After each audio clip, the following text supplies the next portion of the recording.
Ang problema raw sa baha ay maaari raw tugunan sa tulong ng kawayan. Yan at iba pang mga pakinabang sa itinuturing na Green Gold itinuro sa isang training at seminar sa Antipolo. Nakatutok si Bernadette Reyes. Upuan, lampshade at buong bahay kubo.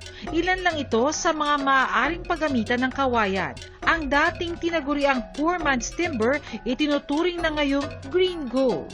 Karaniwang makikita sa kapaligiran ang tinatawag na kawayang tinik, kaya naman pamilyar dito ang mga Pilipino. Pero dito sa Carolina Bamboo Garden, 50 iba't ibang klase ng kawayan ang matatagpuan dito. Kabilang na ang black bamboo na magandang pangdisenyo at iron bamboo na tinaguriang pinakamatibay sa mga uri ng kawayan.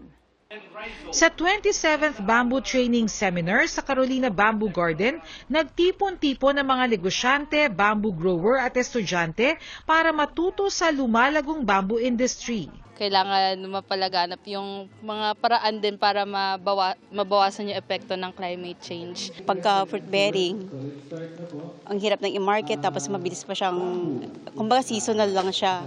So yung bamboo, kumbaga pagka naitanim mo na, after 5 years, mag-harvest ka na. Isa raw ang mga produktong gawa sa kawayan sa isinusulong ng DTI Rizal.